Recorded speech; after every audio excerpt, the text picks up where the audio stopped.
guys, this is Claudio Giuliano here, and today I'm coming at you with a brand new review of the iPad Pro 9.7. Today we're going to talk about a lot of cool stuff. We're going to go pretty deep with this, and I think today you're going to learn about the iPad and its power in a new way. Um, and I'm going to demo some very specific things for you guys, and I think you're going to really enjoy it. So, of course, we're coming at this review from the standpoint of the creative professional, and if you're familiar with my stuff or if you're just coming in and you're new, everything that we're going to talk about is going to relate back to the creative professional. But even if you aren't a creative professional, some of the things I'm going to show um, will pertain to everybody who's interested in the iPad Pro in general. So let's get into things. So just to give you guys some context, I've been an iPad user since the first generation, and I was one of the rare few and early adopters who started using the first generation iPad to make art on. And at the time, there was really nothing like it. And when I had to go get ideas down, and if I wanted to do that digitally and have the benefits of a digital workflow, I'd have to run into my office, fire up a machine, start working on my old Cintiq, and that's how it would basically go. Then, when the iPad came along, it really began to change my workflow because I had this device that lasted all day long in terms of battery life, and I could pick it up and grab it, and I could instantly get my ideas down the second they came into my head, except I could get those ideas down in that digital workflow, um, and that allowed me to get them down even quicker and to experiment with new things. So the iPad has always been a device I've been fond of. The iPad has always been a device that has been in my tool set over the years. And, I just wanted to give you some background on it. And, back in those days, when I had the first generation iPad, which I still have here somewhere laying around, I had the first stylus ever made for it. And these styli were, they had no pressure, and they had little balls on the end of them, these little ball tips on the end of them. And, you basically used those, but, we had a lot of limitations in those days, but, I worked around them and I still found great use out of using the iPad for art. So I was one of the people who heavily pushed for true stylus input in the iPad, and a lot of the other users back in that time who started to also later adopt the iPad um, kind of also pushed for true stylus input.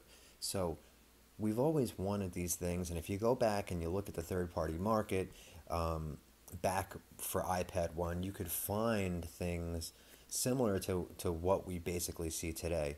That's why you had a lot of third-party styli, and you had a lot of third-party keyboard setups and different keyboard cases that kind of allowed the iPad to be set up in the way it is today. And, for me, I think it's great that Apple, finally offers their own official accessories. And we're going to get into the accessories, we're going to get into Apple Pencil, we're going to get into the keyboard, and we're going to talk about a lot of cool stuff and a lot of stuff that shows the true power of iPad. And basically today, what we're going to find out, we're going to try to find out if the iPad Pro is really a professional machine. So, let's start with the hardware. So, there's not too much to show here because this is Apple's minimal design at its best, where they kind of get out of the way, and kind of just make a device that kind of disappears while giving you such a immersive experience. So coming around to the side here, you'll notice we got that really thin, super thin profile. And that's because the machine is ultra thin. Um, and when you get it in person and you feel the thinness in your hand, it's really incredible to see just how thin and how refined Apple has taken this when you think back to the original iPad. So to see that evolution over the years to where it is today, being a first generation user like myself, it's really incredible to see. Now we have a very solid build. We have the space gray here. So the build is the usual solid high-end build that you get when you get an Apple product. It feels great in the hand, and it feels just like a premium product as usual. Coming around the back here, you have your volume keys there. You have your 12 megapixel iSight camera here, which is the same found in the iPhone 6s.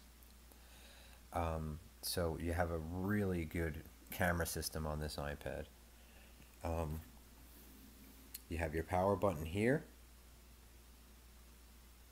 Okay. And of course you have the quad speaker system here. And the quad speaker system is something we will get into in a little bit. Coming around the front here, you have your regular iPad layout. You have your home button here. Home button has Touch ID built right in. And that's really it for the hardware of the actual tablet. Really nice design, feels fantastic in the hand, and it is super light. So you can hold this in your hand for extended periods of time, and you're not going to get much fatigue in the hand. So that's one of the beautiful things about this 9.7-inch iPad Pro, that you have this very ultra sleek form factor. You have great weight to where it is so light that you can just pick this thing up and just really take it anywhere you want. So in terms of build, in terms of weight, it's fantastic. Apple has done a great job here. They've done a really good job at refining the iPad as the years have gone on. When we think back to that first generation to where we are now, to where it's so thin that it's it's so thin, it's kind of like a thin booklet or like a thin sketch pad. So it's just really cool to see how far the design has progressed and evolved, yet has retained its core. It's retained that core iPad feel that it has always had, and that's kind of really cool to see.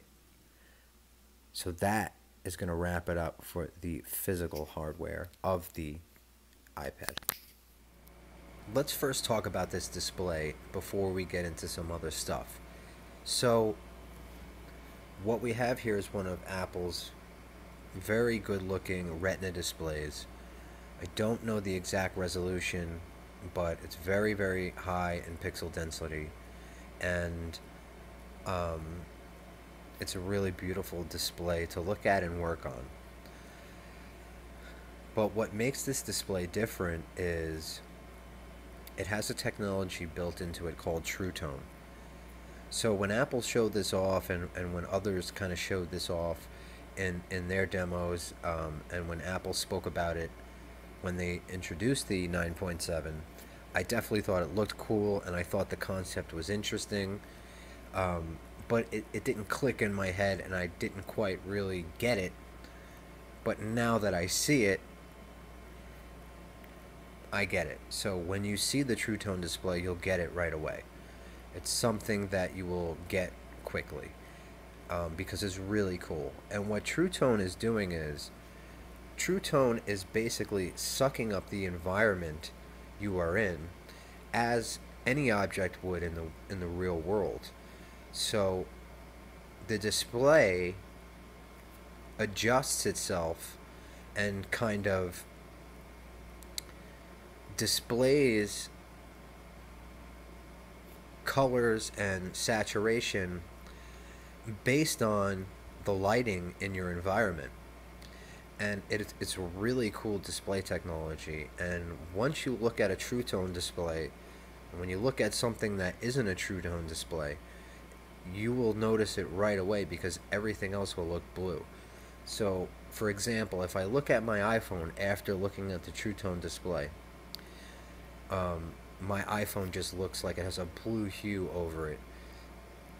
So True Tone leads to a really natural display here, a really natural looking display. It's a very big feature, and I think it was kind of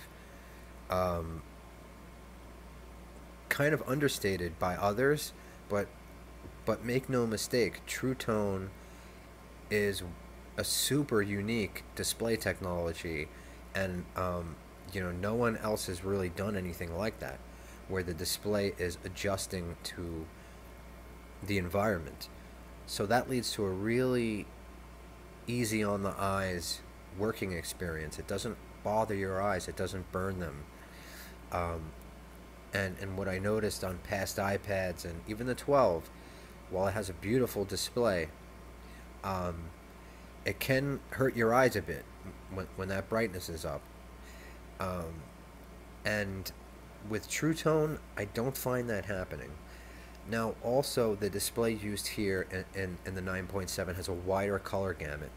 And what I've noticed is we have more popping contrast, we have richer and deeper colors, like in the reds, and it's very accurate as well, so things aren't overblown.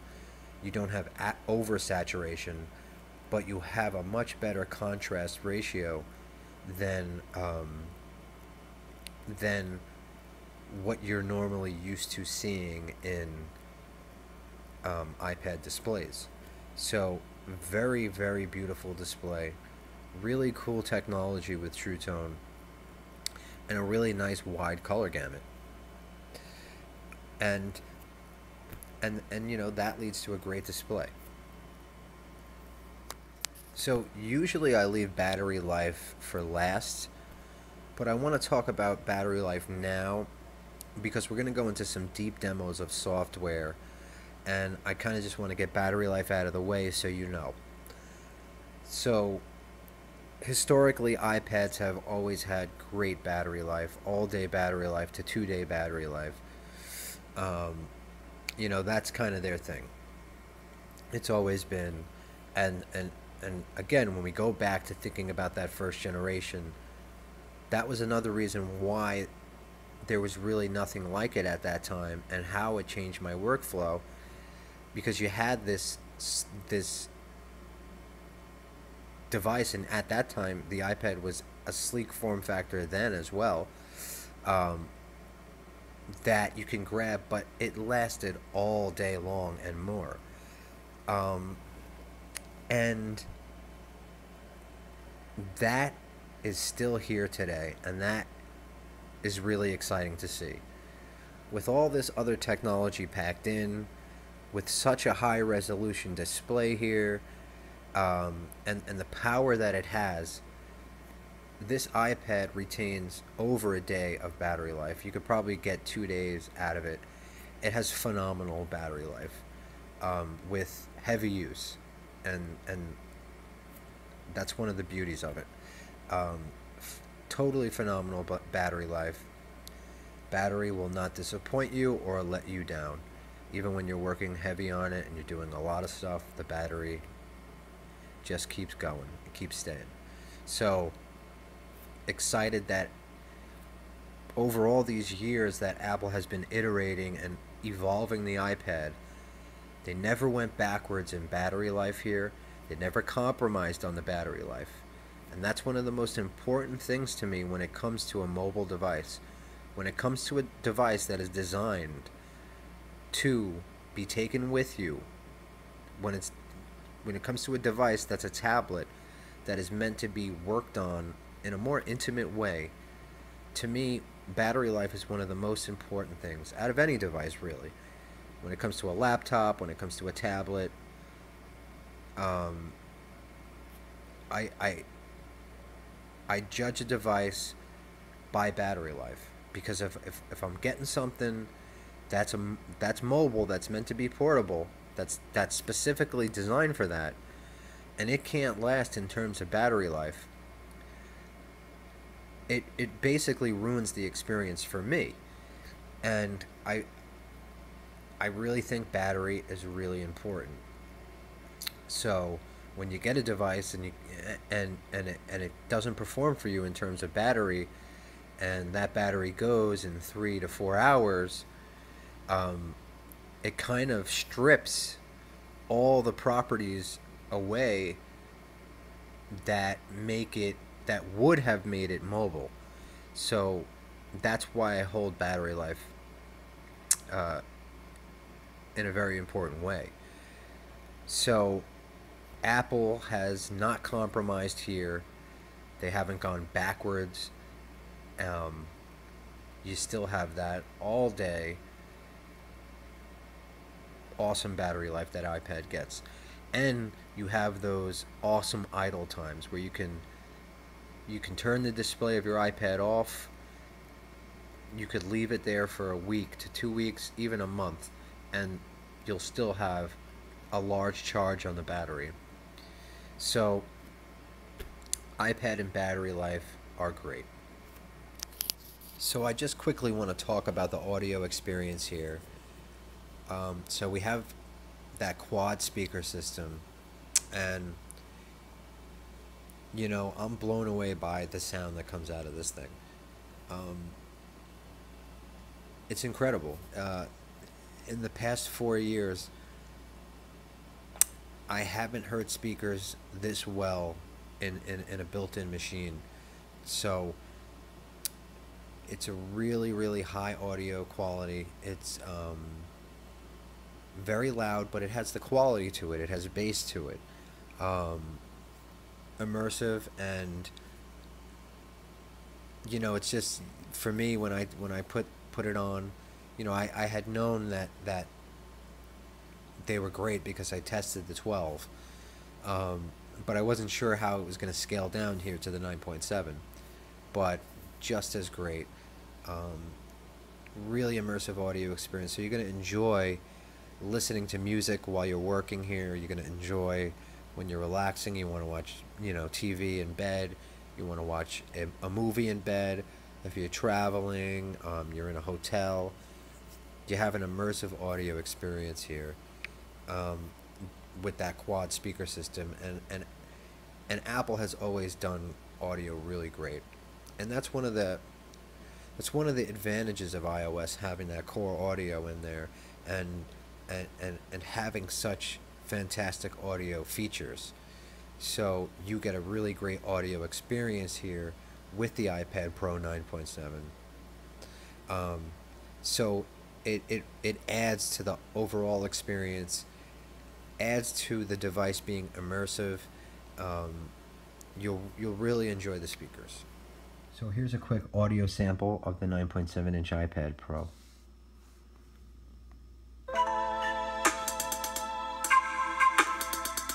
Here we are. Here we are.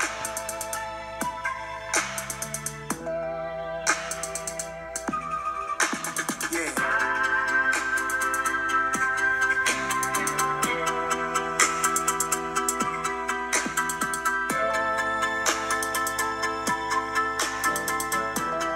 This one right here is for the people. And that's something you really have to hear in person, but it's awesome. It sounds awesome. So let's talk about Apple Pencil, and we're going to talk about the hardware right now. So basically, I really enjoy Apple Pencil, I did the first time when I tried it last year. Basically, what we have here is, again, Apple minimal design. Has a nice heft to it, so it feels cool in the hand. But what I love most about Apple Pencil is the fact that it just feels like a utensil. Really cool tip architecture here. Um, and what you have here is this is basically an old MacBook. Um, this with Apple Pencil, you can see how Apple is taking advantage of recycling their old parts and their old materials and putting their old materials to use. So very clever um, thing to do for Apple, and that's definitely what this is. So that means that the feel of the pencil is glossy. Um, I don't mind it. So you might want to just keep a microfiber cloth around, and if it gets overwhelmed with kind of prints and things like that, just give it a wipe down and then you're all good. um, and another thing I really enjoy is the length of Apple Pencil, especially for me being a lefty. With this length, I'm able to have different areas of control. I can hold it in different ways, so I really like the versatility and of the length of Apple Pencil. And that's going to wrap it up for the hardware of Apple Pencil. So I want to just talk about the keyboard really quick. Um, I almost didn't buy it. I wasn't sure if it would add to the experience. I wasn't sure if it was worth having. But all I can say is I'm really glad I did, because the the combination of the keyboard and the pencil kind of ties everything all together. So it took me about 2 minutes to get used to, and once I got used to it and my hands adjusted to it, it happened really quickly. And I personally find this keyboard really comfortable to type on. I enjoy typing on it. I enjoy writing emails on it, doing my invoices, things like that. So I love this keyboard, and I highly recommend the keyboard. It's great, and it doubles as the cover, so you get multiple use out of it. It's if you go back and you remember Apple's magnetic smart cover, which was really the first cover that worked for a tablet magnetically, where it magnetically attached. Um, you still this is basically that this is that with a keyboard, and you still get the benefits of the smart covers, the angles. So that's great for working. You have different setups that you can use with the cover to have different working angles when you want to get the keyboard out of the way. So I definitely highly recommend the keyboard. It feels nice. I like the travel, and I'm typing on it very easily, and I really enjoy it. So I think, regardless to if you get the 12 or the 9.7, I think you should definitely consider the keyboard. Another thing that I want to point out about the keyboard is, and show in more detail, you have shortcuts here. So if you hold the command button, a list of shortcuts will come up. And other softwares also are taking advantage of shortcuts in the keyboard. And and and that's a nice thing. That's a nice thing. It really adds to the workflow and the overall flow of getting things done. And that's a big part of why I do recommend getting either this keyboard or something else, because shortcuts really add to the experience when you take advantage of them, especially in certain design softwares, which I will show you. Um, and I'm noticing, more and more developers are putting shortcuts into their software. So Twitter offers it. I think Facebook might. A bunch of them do, and also other more professional softwares do as well. So highly recommend the keyboard. Now, of course, you're seeing a keyboard and it's void of a trackpad. Now, this is what makes the shortcuts awesome. When you combo the shortcuts and you combo Apple Pencil, combo Siri and dictation in, you can really fly around the system here. I haven't found that not having a trackpad um, gets in the way, because you really have this true touch experience here. And when you have not only touch with your fingers, when you have the pencil here and you have the keyboard and the shortcuts, for me, I'm not finding myself saying, "Oh man, I wish there was a trackpad here." Um, I mean, it would be cool to have that in iOS one day, and I think that will come. But right now, I don't think it's necessary really, and I don't. I'm finding myself not really thinking about it, not really having that factor get in the way, because I've always been used to working in with the iPad in a very specific way of interaction, and I think that's kind of the point of the iPad. And with the 9.7 here, it makes that interaction uh, very manageable, very manageable. So it's like you're not feeling like you're overworking here too much. You're not feeling like you're doing too much work to fly around the system. So the keyboard shortcuts help a lot, and the combo of the pencil, the keyboard shortcuts, touch, and the way that the system works, it works out really well. Works out really well. The other thing is, you have a true lappable experience here when we're talking about the 9.7 iPad Pro, and the 12 for that matter. So you can take this guy onto your lap with no problem, and it's actually lappable. So you can type, get things done while it's on your lap, and it's not going to feel like it's going to topple over. It fits on the lap comfortably. So this device here is actually lappable in a sturdy way. So you can use this on your lap with no problem, and it fits on the lap properly. It's not like the Surface where it's basically falling off of your lap, or you have very little room to type, and it feels very awkward and weird when you put a Surface on your lap.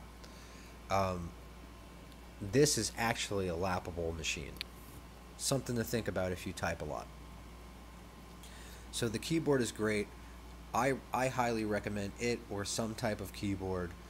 I think it'll make the experience much better for you, and you'll see why in a little bit. One other quick thing I want to point out is you have Apple's 12 megapixel iSight camera here. So you have that great camera system that's found in iPhone 6s and 6s Plus, and I've tested the camera, and it's really nice. And I'm real, I'm not one for taking photos with a tablet, but for in terms of using it as a tool for artists, really great to have that camera system built in. If you're outside, you want to snap a shot of something, and you have that high resolution, that high resolution camera in there with the 12 megapixels, and the clarity of that system and sensor. So you get great low light, you get great daytime shots, nice color. It's a really nice camera.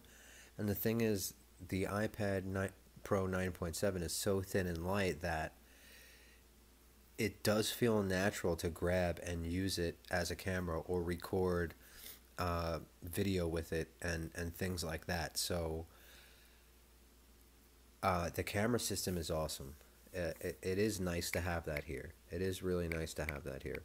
And it is a really cool viewfinder. Like I said, I'm not someone that brings a tablet out to go take photographs with. But if you are in a situation or a scenario where you're working on the device, you happen to see something, you have the device in your hand, you have that great camera system to use, and especially handy for recording video and doing 4K video, because you could record 4K video here. So that is very handy to have. And of course you have your front facing camera as well, so you have your video conferencing and all that. So the camera systems are really great here. And in a lot of tablets, the camera systems are just not really good. Here on the 9.7-inch iPad Pro, you have that full eyesight camera system here that is going to get you quality shots and quality photos.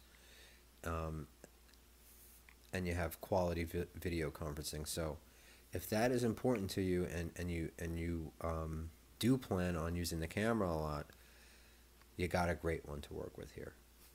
So a question that often comes up amongst creative professionals and technology people, and it's a question that I'm asked a lot, and that question is iPad Pro really a pro machine? And today, that's kind of really the underlying theme here, and that's what we're kind of breaking down and learning about today. And with the next stuff that I'm going to show you, and what I have taken away from having the iPad Pro 9.7, I can really tell you that, in my opinion, it really is a professional machine. I'm doing about 90% of my work here on the iPad Pro, and that is really a large chunk of my workflow. And we're talking about for work, for business, for clients. About 90% I'm doing here on the iPad Pro. And the stuff that we're going to get into next, and the stuff that I'm going to demo, I think will shed some light on how that's happening, and what's allowing that ratio to happen, that I am able to use the iPad about 90% of the time. So let's get into the fun stuff. So one of the things that I often do, and this is something I have to do for work, in terms of, so I'm going to break this down in a business way and in a creative way. So one of the things that I'm always doing is I'm always writing invoices. So with the combo of the keyboard and using Pages, I'm able to get my invoices written, get them sent out quickly to my clients, and that actually is a big part of work for me, writing the invoices. And then the other thing is answering customer emails, price quoting, going back and forth with customers through email. And of course you have a great email experience here, again with the keyboard and working in the mail app. So right there we have a big part of work out of the way, and that I'm able to do here on iPad Pro. So now let's get into creation. So I work in two ways. The two ways I work is vector, and I work in raster. And if you don't know what those are, if you're new, you're just getting into the graphic arts. So vector art is a different form of digital art, and a vector is infinitely scalable for print. So when you make vector art, that artwork can be scaled up to any size without the loss of resolution for print. And this is something that is often required in my industry as a shop owner and as a print operator. When I have to print my clients' files, a lot of that stuff is vector stuff. So vector is a very important thing for me. And I'm excited because here on the iPad Pro, I am able to do my vector work in a really fun way. And I'm able to do that in Autodesk Graphic. Now, Graphic is a software that has been around for a long time. Autodesk just happened to acquire them. But I've used Graphic since 1.0, since it first came out years ago. So I have been used to working in this way. And for me, things are a little bit different because I have been used to working in the iOS user interface, and in this fashion. I've done this for a long time. And Graphic really makes for a enjoyable vector working design experience. And Graphic is what I would consider a professional grade software. Now, another thing that I often have to do is I often have to go into making templates for my clients, and I often have to do, make templates of vehicles for my customers. Now, when I'm doing this on the desktop, I would say this takes about 10 to 15 minutes depending on the image, depending on the vehicle. Sometimes it could go quicker, but it takes a certain amount of time when I'm doing this on the desktop. What I've discovered here is when making these templates here on iPad Pro, again, it's been fun, but I'm able to get my templates cut out and these images cut out in less than a minute. And that is by taking advantage of some of Adobe's Creative Suite here. Now, Adobe has done some great work here with their mobile apps, and basically their mobile apps are pretty much pieces of their software for the desktop. So, they didn't port over versions of Photoshop and Illustrator. They reimagined things and brought bits and pieces of it over here from the ground up, which I think is the right thing to do, and I think it works out for the best. And and a lot of this stuff that they have is really great. So things like Adobe Comp, which we'll get into in a little bit, Photoshop Mix and Photoshop Fix. And you also have Illustrator Draw, which I want to talk about as well. Now, a really cool thing is what we have here is when we go into Photoshop Mix, what you will see is I've started some templates here, and here's one of the templates. Now, got this template made, got this image of this truck selected in about less than a minute. So super fast workflow. Now I could have gone in and refined things a little bit more, but it wasn't necessary for this.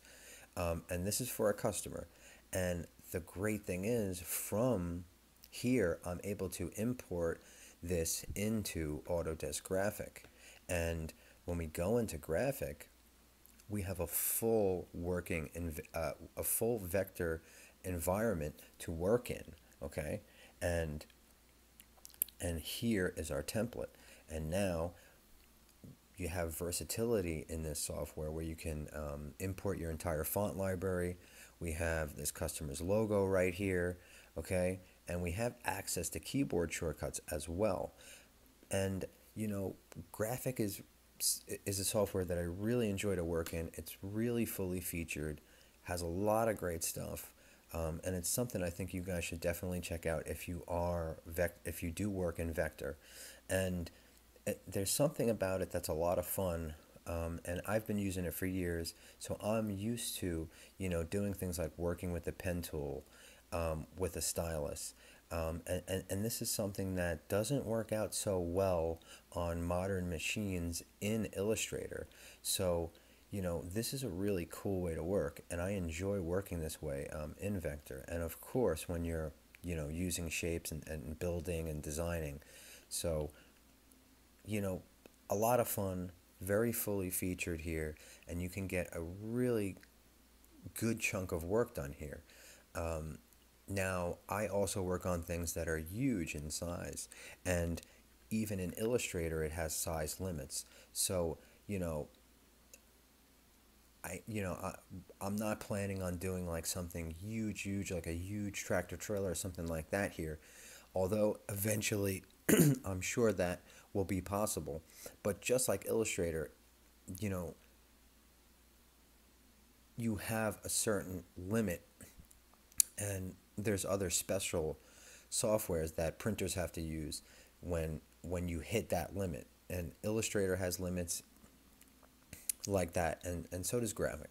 So, but that's about 10% of the time. So, what I'm saying is the large majority of things I'm able to do right in Graphic with a combo of Adobe stuff, and it's really cool. And I'm doing a lot of client work here, and a very large chunk of it. So That other 10% of the time, I might have to go run over to my Mac or one of my other PCs and do something for an extra large scale.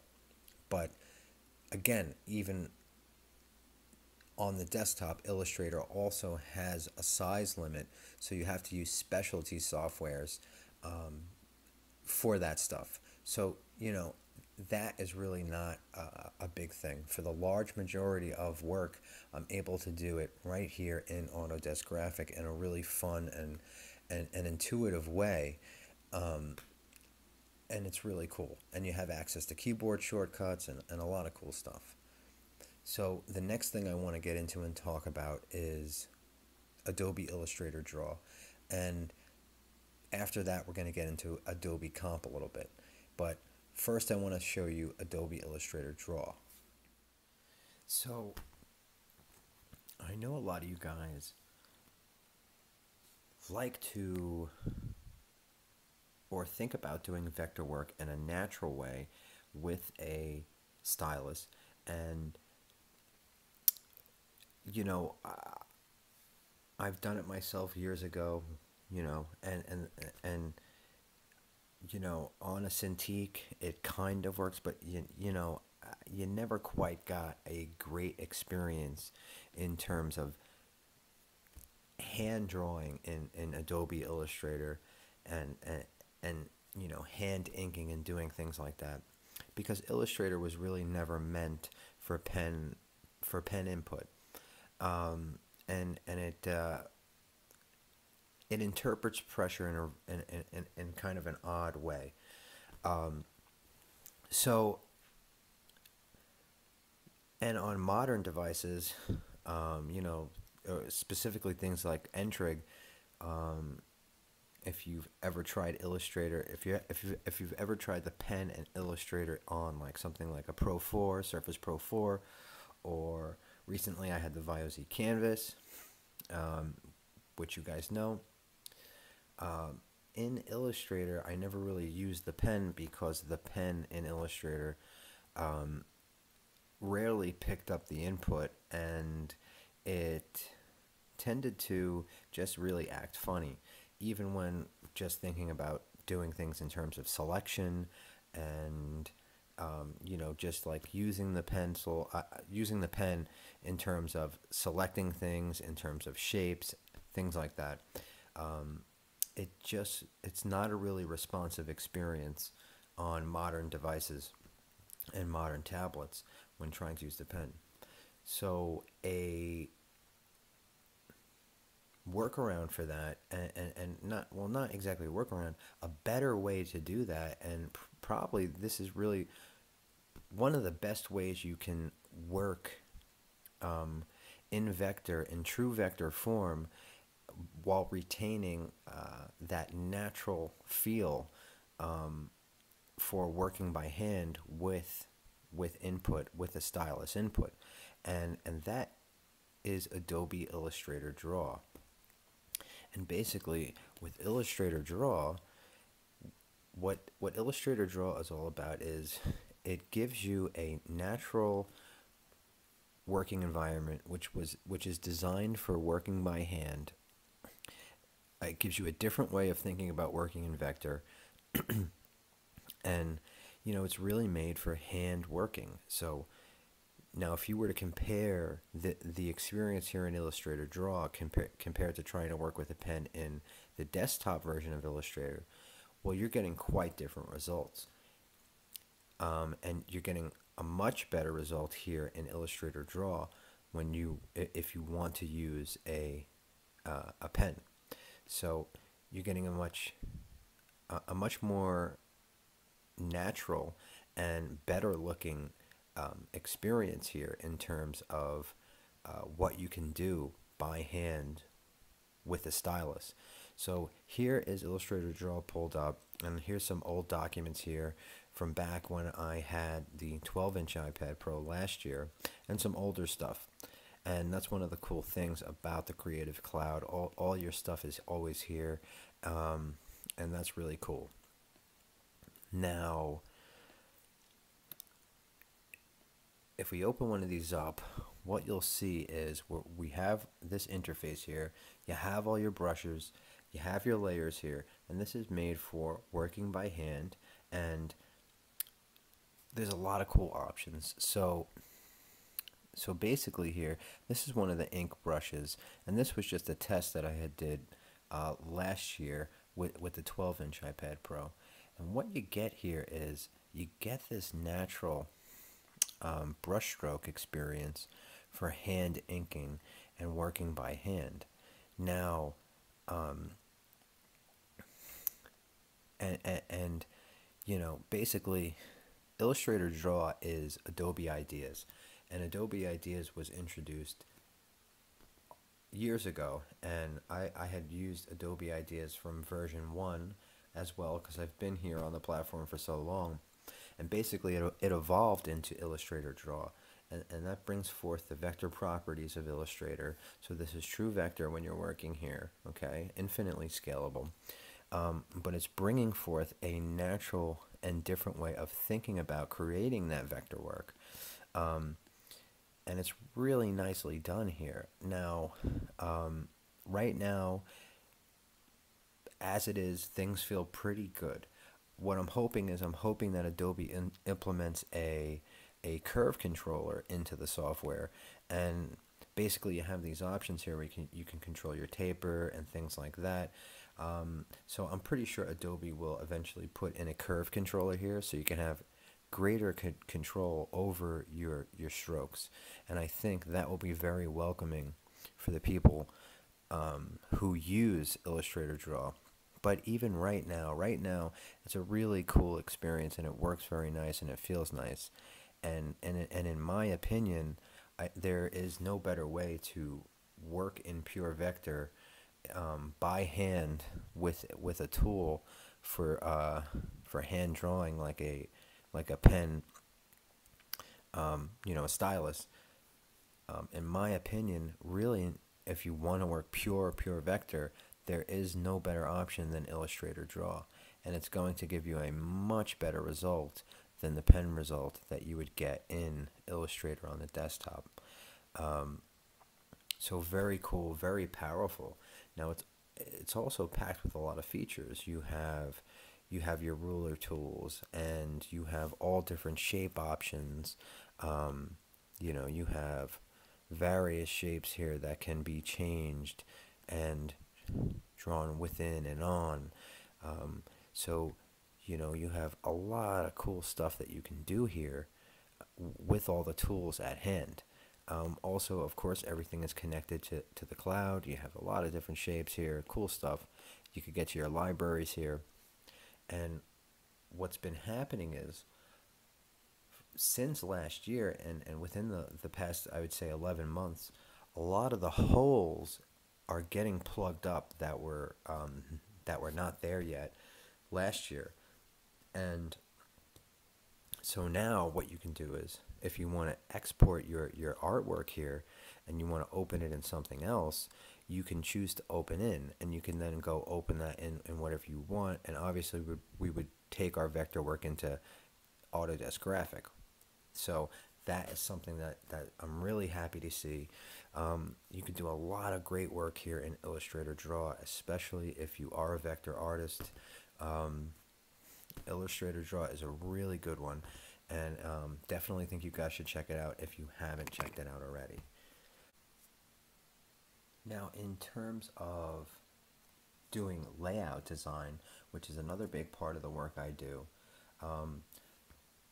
what I really enjoy using is Adobe Comp. I use a mix of Adobe Comp, Spark Post, and I also use another software called Canva, which is really cool. But Adobe Comp is definitely my favorite, and again, it's integrated into Adobe's Creative Cloud. It's compatible with all the desktop softwares. You can get things out. So I love Adobe Comp for layout, and it offers a lot of cool things. And again, it's a way. It gives you a new way of thinking about doing layout, and for me, I believe it leads to a more creative and fun way to do your layout work. And what I find is it allows you to play around and work in a more sketch type way, and it's really fun to do layout in this way, and I think it leads to more creative ideas and more creative ways to think about layout. So I really love Adobe Comp. It's one of my favorites to do layout work. Um, it's really enjoyable. It has a lot of great tools. Again, it's connected um, to the cloud. So if you want to get in and get things in, you have shapes, um, you have your text, you have your typekit fonts available, um, and you have a lot of great features. And again, you can share a PDF, so you can get your layouts out of here and right to print, which goes back to those holes getting plugged, and that makes stuff like this really powerful and really fun to work on. So I can't go into all the features of Adobe Comp, but when it comes to layout and design work, Adobe Comp is super fun to work on. Um, and if you haven't checked that out, I highly suggest you check out Adobe Comp. So Forger is a professional sculpting software for iOS. It supports Apple Pencil, pressure. You can control your pressure curve. Has all the tools you would want for sculpting. And this is professional software. You can export your OBJ files. Um, it has great options. It has a lot of features here. You can of course subdivide the mesh. You could get a lot of stuff going on. Remeshing, change the resolution. All the stuff you would find in professional sculpting software is here, and that's because this is a professional sculpting software. And I just want to demo it a little bit for you because the performance is incredible here. It doesn't affect your battery life at all, and you have a very natural and enjoyable sculpting experience here. Um, and it's really cool. Um, and I think a lot of sculptors would really get great use out of this software, and I don't think a lot of people know that Forger exists, and I don't think a lot of people know that it has the proper export abilities and the things that you would want in sculpting software and the proper tools. Um, so and when you think about sculpting on something like a Cintiq or a Surface, you know that that's going to kill your battery life so quickly, and you know that it starts to make the machine throttle. Okay, here we will always have a 60 frames per second working environment when we are sculpting. Um, and that to me is very powerful, to have a device that is this light, to have a device that is this light, that's this thin, that you can take anywhere, and then have the power to sculpt in, and then take those sculpts and actually make them into something and export them and do what you need with them. Okay, to me that really makes the iPad a very powerful tool for sculptors in my opinion. Um, and you really would have to, you have to feel it, and it's something you would have to try to, to kind of, learn more about it. But what I think is, if you did try this, you would learn quickly how incredible it is, because this is really, really incredible stuff here. Um, and the really powerful thing is you can sculpt, and it's not going to kill your battery life, and it's not going to throttle or make the system hot. It's just going to work, and it's going to keep working, and you can keep sculpting away. And of course, this software will become more powerful in time as well, and it's already really powerful right now. Um, it's got all the features you would want in in professional sculpting software, um, and that's really very, very cool. You could also import materials here. Um, you have a lot of options here when it comes to the feature set. I can't get into all of them, but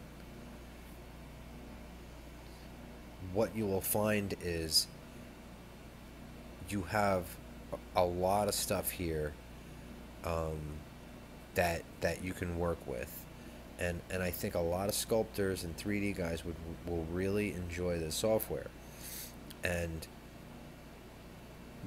having this on a machine of this style, with touch, with the pencil, I think it makes for a really powerful tool for sculpting. I love sculpting in this software. Um, it's a lot of fun. You have great tools and all that. Now, painting is not built in here yet, um, but I'm sure it will be. And again, you can always just take this and import it into one of the other softwares and paint your sculpt in something else, which is what a lot of people do anyway. So, powerful sculpting software, powerful 3D software here. Very, very cool. And I wanted to share that with you guys. And this software is called Forger, and I think you guys should check it out. I think you'll really enjoy it.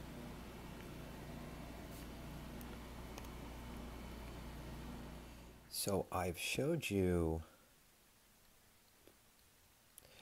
the process for doing vector work, and I've showed you some of these professional vector softwares here and the flexibility that they have, which are really cool. And now I want to get into the raster stuff. I want to get into the softwares for illustration, painting, inking, and coloring. And what I'm going to dive into and demo here is going to be some things that I don't think you guys are aware of yet, because one of the things that I'm going to show you is a brand new thing, and it's super exciting. And then we'll go over the stuff that you probably already know about. We're not going to dive into those because there's a lot I want to show you with this, with something specific. So first, let's quickly just talk about the raster softwares that people consider. So you have Sketchbook Pro, you got Medibang Paint, Art Studio, Inspire Pro, Procreate, and recently Infinite Painter has just come to the platform, which has been around on Android for a while now. Great software there.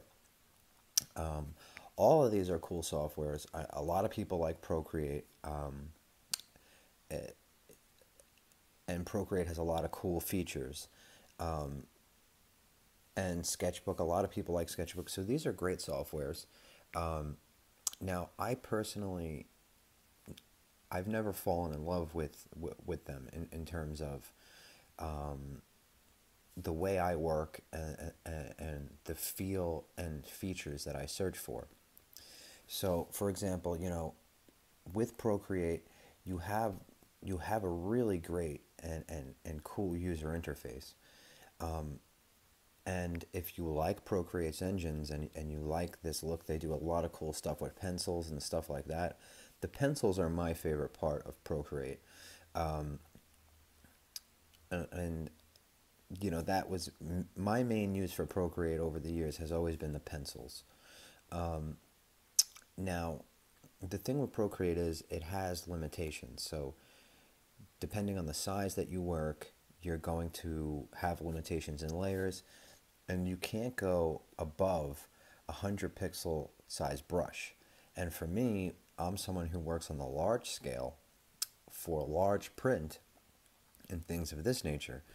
So when you're working on a larger piece and you only have a 100 pixel brush to work with, that kind of it makes it hard when you work on the large scale. Now, if you work on the medium to smaller scale, you can probably get by here and do a lot of stuff here. Either way, you can probably find an enjoyable sketching experience here. But it is still a software with limitations. But and, and like the rest of them, they're basically they all have different feels, but all these softwares here,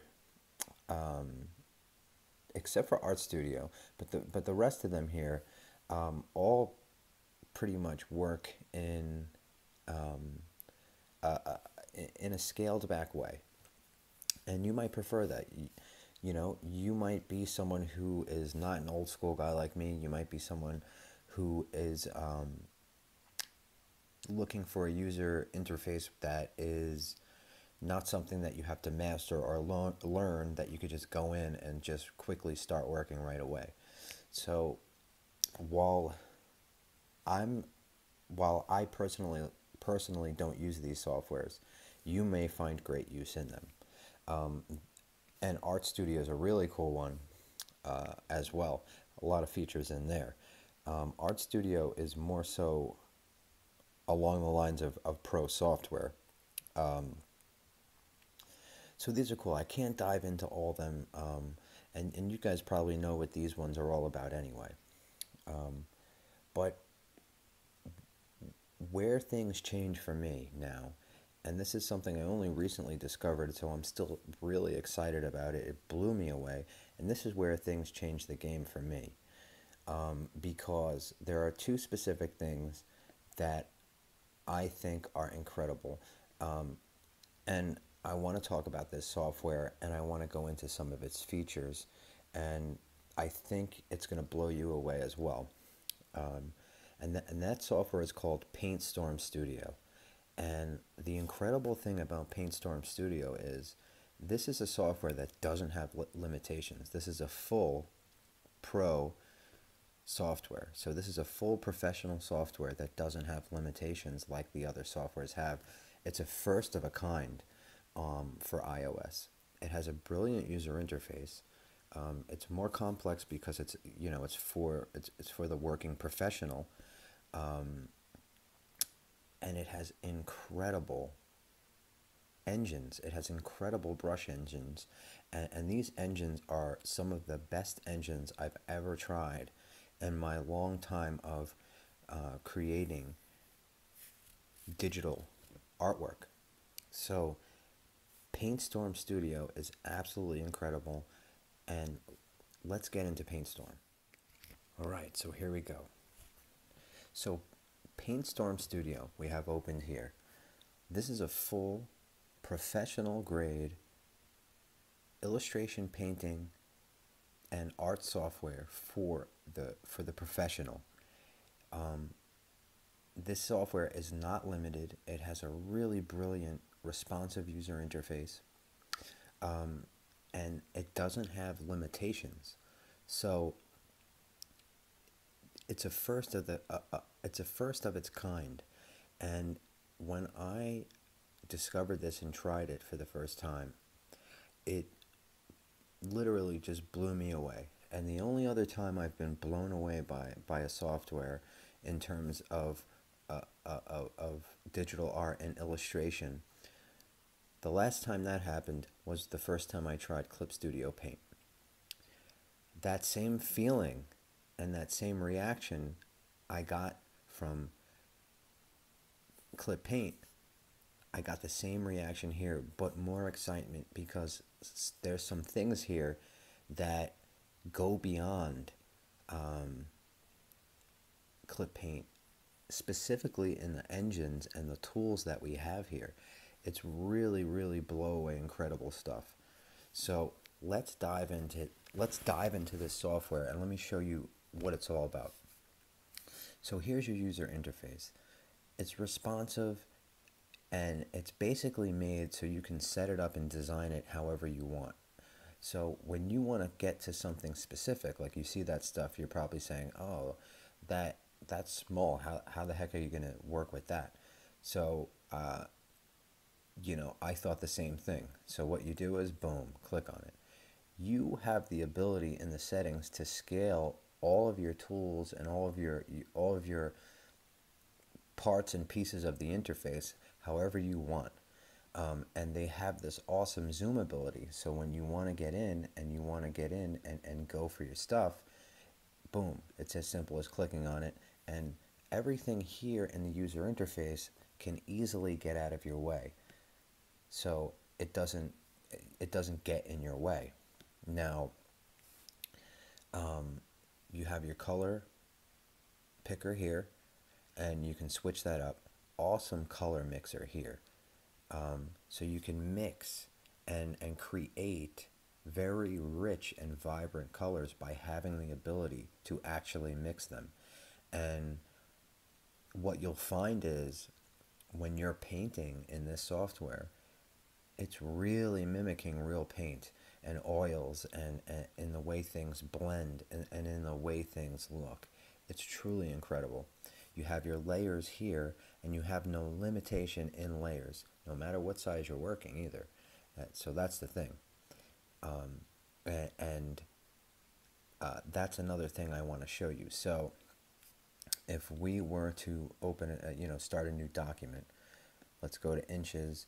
Let's just keep it at this for now, 8.5 by 11, and boom, you plug in your 300 DPI.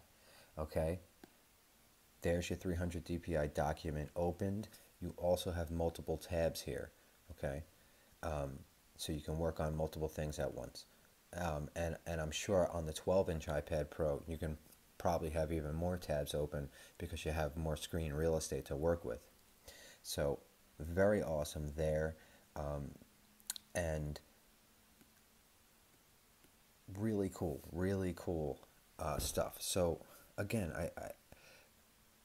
you know, this is for the first time we have a full-blown professional software here for iOS.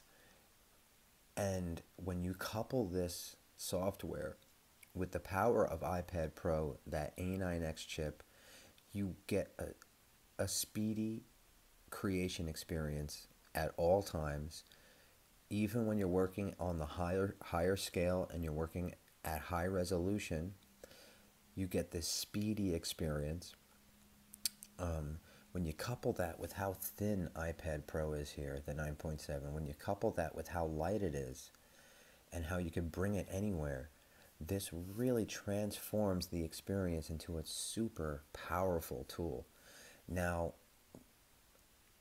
when I say this is a full pro software, I mean that in the fullest way possible, because there's no limitations here.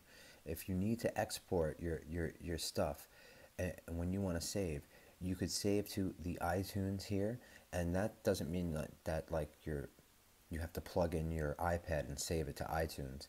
You have a whole bank where you can where you could store all your files here. You can save as PSD, you could save as JPEG, bitmap, PNG. You also have the ability to save to your camera roll, and you have the ability to save to iCloud Drive, which when you combo those two things, it's perfect. Now, if we go into options here, what you're going to see is you have all these settings here. You can change the interfaces, colors, and all that. The software auto saves, okay? So every 10 minutes, your work is going to be saved. Awesome.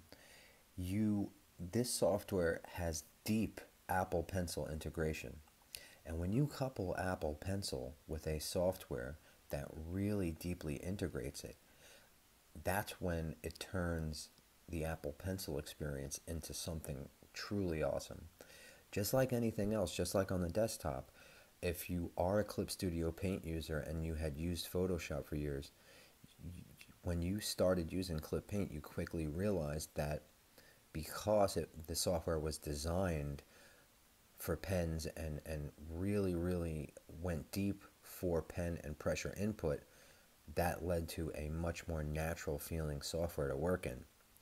Um, and the same holds true here when you compare other softwares here on iOS to PaintStorm Studio, be, because they have deeply integrated Apple Pencil with the software. So you have your global pen pressure hardness here, okay, and you have all different options you can choose from until you find the feel that you like. You can show a brush cursor, and that's really cool for when you're working. You can see the cursor. Really fun, and they do it in a very clever way, which I think is brilliant. And you can have the option to zoom on the cursor as things get bigger, as your brush sizes increase, and you can have it not zoom if you want. So you see, you have all these options here. It's just brilliant. It's brilliant. Um, all the other options you would want in here, color balance, hue, saturation, resizing your canvases from settings, layer options, masks, the ability to merge layers, all that fun stuff. Selection, everything that's in view. You have filters here. Now they're not going crazy with the filters, but that's fine because we're not really using filters much here.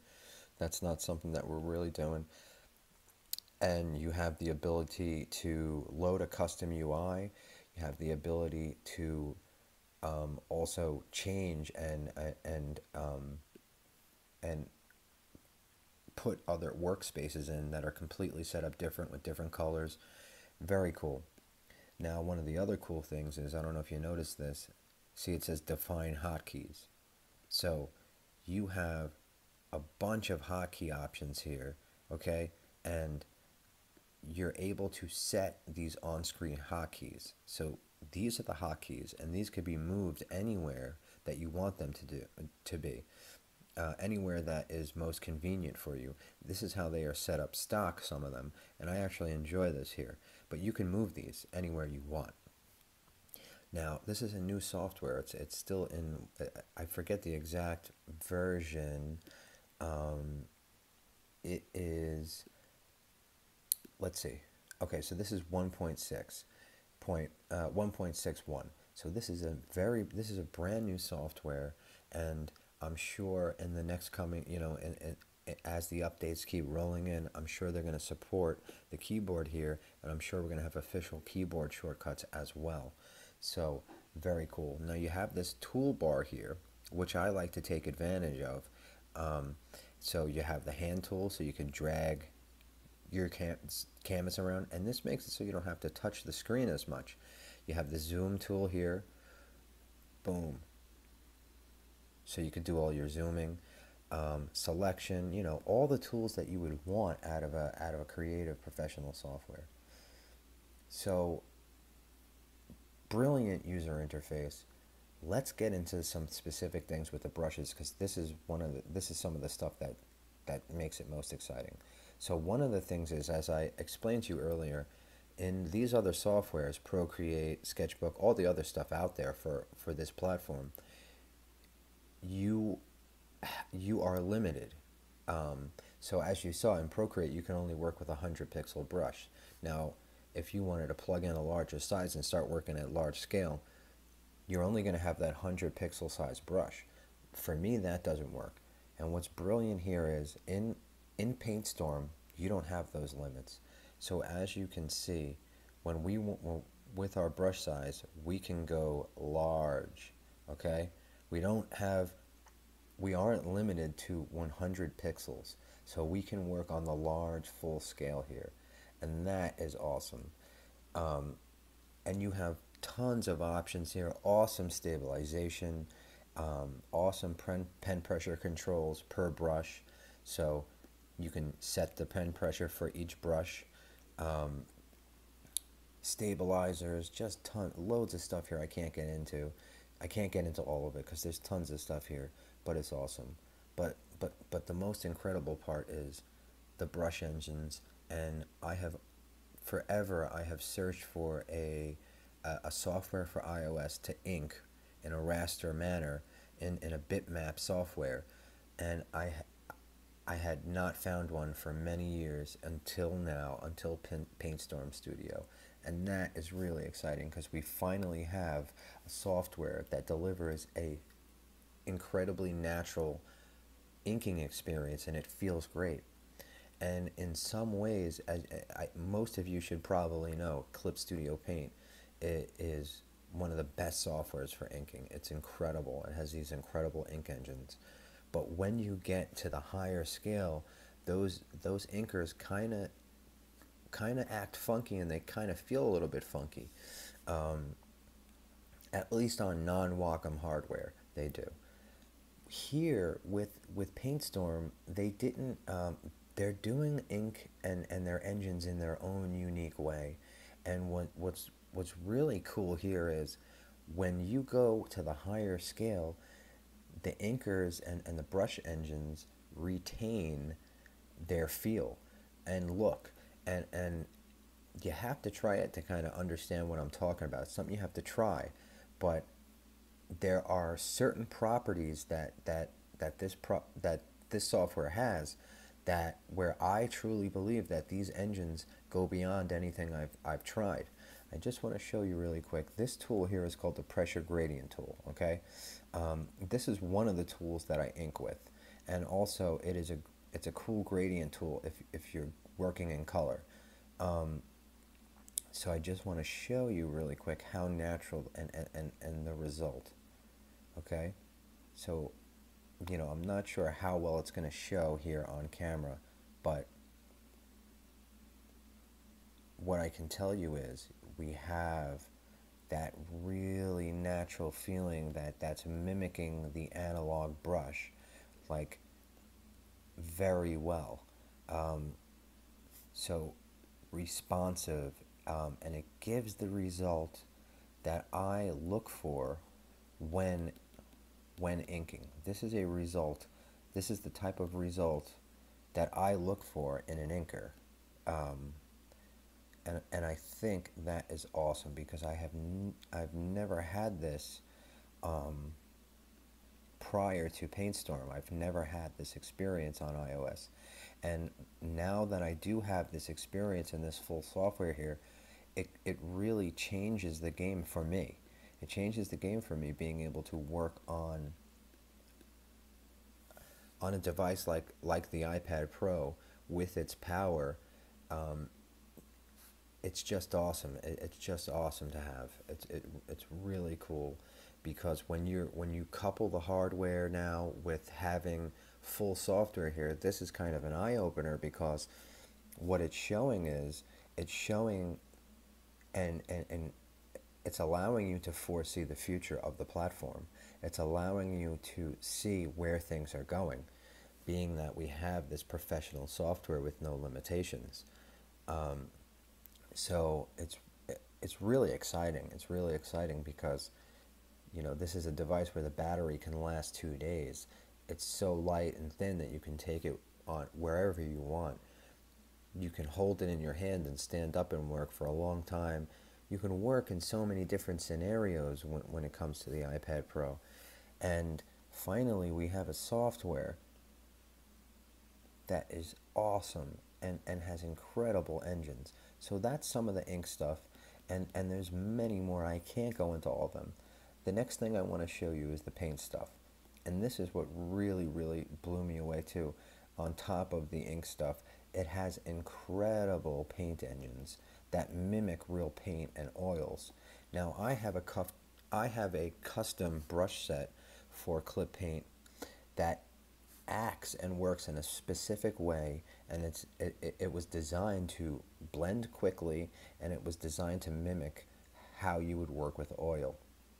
And I was super excited when I went to this one brush and found that it basically works identical to my brush set, but it goes beyond that. It's a lot better than my brush set because these engines here are are like an evolution. They're like a next step in engines, and it's incredible. So I just want to demo this really quick for you, okay? And you have quick access to changing brush sizes, and you have many ways to do things here. So, you know, this user interface, it's one of those user interfaces that you got to master. It's one of those user interfaces that is, this is for professionals.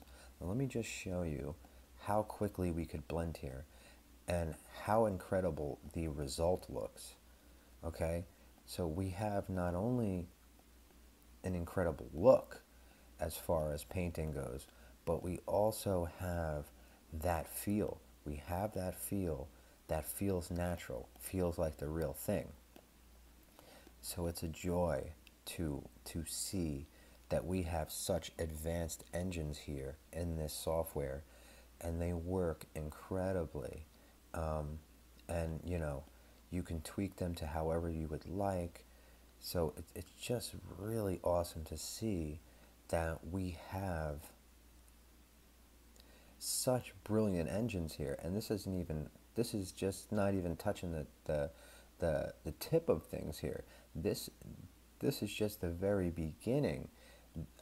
There's so many more tools. There's so many blenders. Awesome pencils. You have a ton of options here when it comes to the brushes. Now I want to show you something cool really quick. So what I can do is I can go to the settings and we can enable the scroll bar. So now we have a scroll bar put in here for the brushes. So we have a lot of cool brushes here for painting. We have ones that go even deeper, mixer brushes, round camel hair, round fade. There's just so many cool brushes here, and it's like real paint. You know, it's just really, really cool stuff. You have to basically dive into it.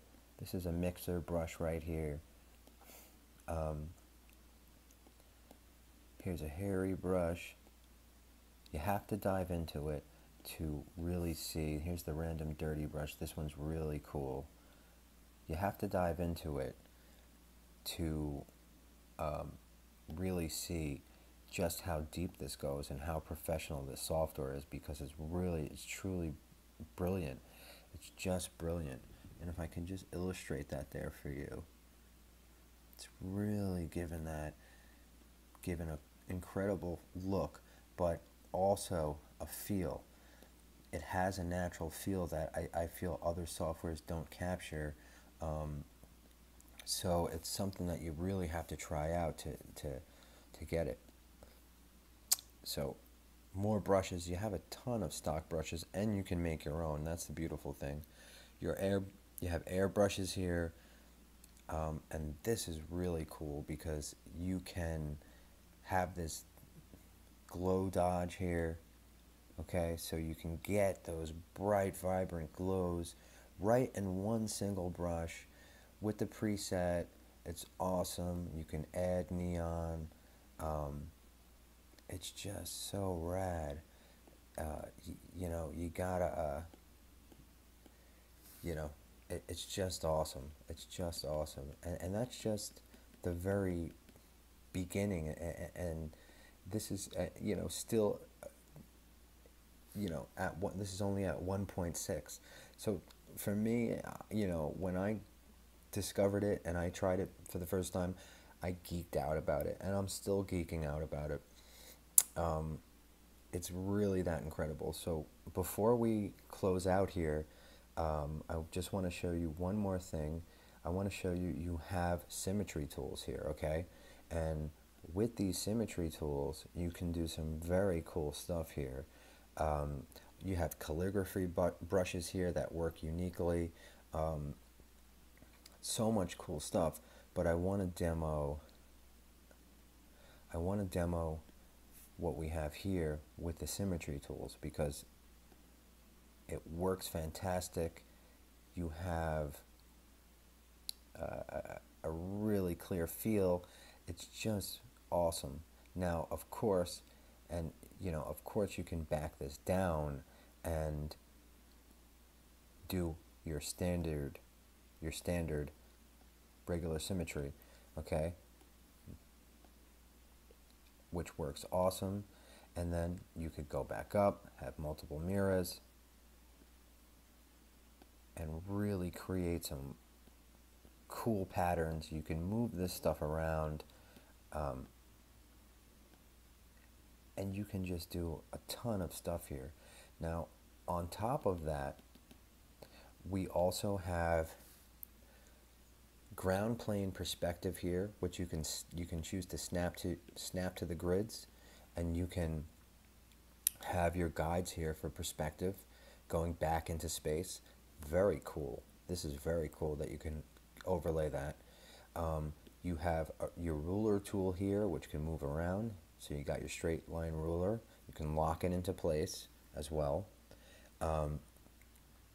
And you have 2-point perspective there. You can move these around and lock it. And you have 3-point perspective here. So you have perspective tools to work with as well. You have symmetry. You have ground plane and grid guides. So, there's just a ton of features here. You can export your work. You can save your work. You don't have limits in your layers. This is professional software for the painter or illustrator, for the designer, for the artist, for the person who sketches, paints, inks, and colors. PaintStorm Studio is one of the best softwares I've ever used out of all the softwares that are out there. So I wanted to go into a deep demo of this and show you guys this, and I think a lot of you guys are going to be excited about PaintStorm Studio when you try it. I think if you're already an iPad Pro owner, go grab it. They have a free version you can check out, and check the free version out, and then if you dig it, definitely support the developers, because these guys put so much work into this software. And finally, we have a full professional software for what we do on iOS on the platform, and it's really cool. So that is PaintStorm Studio. So really quick, I just wanted to talk about Apple Pencil's tooth and the tip. So iPad's glass activates Apple Pencil's tooth. Now, this happens specifically with iPad's glass. And you can test that by trying to use the Apple Pencil on something else. You'll notice that it doesn't have the same drag and tooth that it does when used on iPad. Now, as with all modern devices today, they kind of eventually get overwhelmed with fingerprints as you're working. So you want to make sure you keep around a microfiber cloth, and you want to make sure you keep around a good one that is going to clear off the prints after a while. So, as you're in a work session, and if you're working for, say, an hour, take a little break, go in, clean your screen, and give it a good clean. Apply a decent amount of pressure, not a lot or anything like that, but apply pressure, clean the screen, get the prints off, then you will have your full tooth activation again. So, if the screen gets totally greasy and overwhelmed with prints, you're going to lose your tooth. And you just want to remember that. So as long as you keep a cool little cloth around to clean the screen off, you will retain your tooth the entire time. And this is kind of a common thing on other devices. That's why they make the pinky gloves, which I have one of those over there. You probably can't see it right now. So I've used one of those for years, and sometimes I use it, sometimes I don't. But that's kind of the point of the pinky glove. So just keep a cloth around and keep your screen cleaned, and you will have a really nice tooth feel with Apple Pencil because it does have a really nice drag. So one other thing I want to talk about really quick is we're breaking this device down in terms of if it is something that the professional can use. And I know you're probably saying, well, the iPad doesn't have a file system, so how am I supposed to work with files and this and, and so forth? So again, this is something that you just have to go into it thinking a little bit differently, and you will realize that you don't need a file system here because you have so many options that will be a file system hub for you. So, number one, if you're a creative professional, you most likely use Adobe software. If you do, you have the Creative Cloud. And with the Creative Cloud, having this software, you basically have a file system right here with the Creative Cloud app. This is a very great cloud solution, and it rarely runs into any issues. So there's one option for file system. Second option for file system, you can use OneDrive, which is another one that I use. And OneDrive has integration throughout iOS, as well as Dropbox, and all the softwares are basically integrated with this stuff now. But really, what iPad's file system is iCloud Drive, and a lot of things are deeply integrated with iCloud Drive, so you can export directly to it. And again, this is great because you have all your stuff in the cloud, so you can access it on any device. So it goes steps beyond a file system because you have this stuff, and it's in the cloud, and you know it's not really going anywhere. So you have various cloud file system options that you can use, but also, as I showed you earlier, what softwares do is you can also save your stuff natively to the iTunes hub. So with that iTunes hub here, you are able to save your files in the hub, and you'll always be able to access them natively on your device. So you have native access, and that is within the software that you're using. And then when you want to look at things in a more traditional file system way, just take advantage of your cloud softwares like Creative Cloud, like iCloud Drive, and the various other ones. And right there, your file system is basically solved. So I just wanted to quickly talk about that. I know a lot of people get concerned when it comes to a file system, and thinking about the iPad. So this solution works, and it doesn't get in the way. It's not a problem. It's not a problem at all because this solution works great. So just something to think about, and I just wanted to go into that really quick. All right, so what we have here is we're back to Inception again. This is the review. We're editing it here on the iPad Pro. And I gotta tell you, editing here on an iPad Pro has been incredible. We have such a fluid experience here with video editing. It's like really enjoyable. It's really enjoyable to work with the Apple Pencil to make selections and make fine editing choices here. And you just have this really fluid experience. And as you guys know, I do the reviews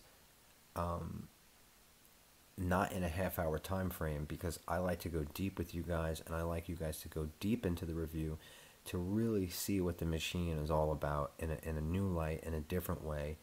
And there's no way I can fit this stuff that I need to fit in within a half hour. So you know that I do a pretty long review here, and we have no problem here editing on iPad. And I use a combination of softwares to do some more advanced stuff. But it's just a really enjoyable editing experience. And iMovie is kind of designed to get out of your way just so you can get your editing done. Um, but it works, and it works well. So, and the optimization is so good here when it comes time to export. Um, you know, you can get that export out quickly as well. And and what I have seen here is, in comparing the editing experience to other systems that I've had in the past that are powerhouse systems, um, I'm able to, here on the iPad Pro, edit in a lag-free environment, in an ultra-fast environment, and I'm able to export my stuff quicker. So there's something to be said about that, and that's powerful. Again, that's powerful that you can do that here, and I'm sure with, as time goes on, and especially with what I have witnessed and what I am seeing here with the platform, seeing the evolution happen now, I'm positive that you will have, either Apple will make a version of Final Cut for the iPad Pro, or someone else is going to come along and do a professional video editing software. But I really think Apple will do a version of Final Cut as well, because iMovie is really, is the core. iMovie is the core of Final Cut. Um, just scaled back a bit. Same with GarageBand and Logic. GarageBand is Logic, just scaled back a bit, and with a little bit easier of a user interface, so it's approachable to everyone. Um, but but none of its core power is taken away from it, and that's the beautiful thing. So editing is something that you can easily do here on iPad Pro, and that's that. All right, guys. So that is going to wrap up my review of the 9.7-inch iPad Pro. And what I've learned here with the iPad Pro is we have a really powerful tool here. And the 9.7 is a form factor and size that I really enjoy. It's something that you can take with you anywhere. It's so thin, it's ultra light. Um, and when you combine that with the evolution that we have seen on the platform, and seeing that we now have full professional softwares here, um, and seeing how versatile this machine is and how much you can do here, I would have to say that the iPad Pro really is a pro machine, and you can do a lot of great stuff with it. And I think it's a great tool, and I think it's a great tool for creative professionals. So a lot of the stuff we saw today allows us to kind of foresee and predict the future, of where the platform is going and how things are going to be on the platform in the future, and in the coming months and in the coming years. And as with everything, in time, everything evolves and everything grows. So, you know, as time goes forward, we're going to keep seeing more advanced, full professional softwares come to the platform. And, it's a really fantastic thing, because you have this device, you have this tool that has this all-day battery life, and such a ultra sleek form factor. You have great accessories like Apple Pencil, the keyboard, and you have a slew of third-party stuff, that you can find for your iPad Pro. So it's definitely a tool I can recommend to you. As far as, what size you should get, I would say that's really up to you. That's really something you have to get in the store and compare both side by side and figure out what is going to work best for you. And that's going to wrap up the review of the 9.7-inch iPad Pro. I want to thank you guys for tuning in today. I hope you enjoyed this video. If you did enjoy the video, please give it a thumbs up. If you'd like, share it with your friends. If you know someone who's interested in this machine, share it with them. I'd love if you subscribe. I'd love if you comment. You can follow me on Twitter at Claudio Giuliano. You can find me on Instagram and Facebook. I'll have all the links in the description below.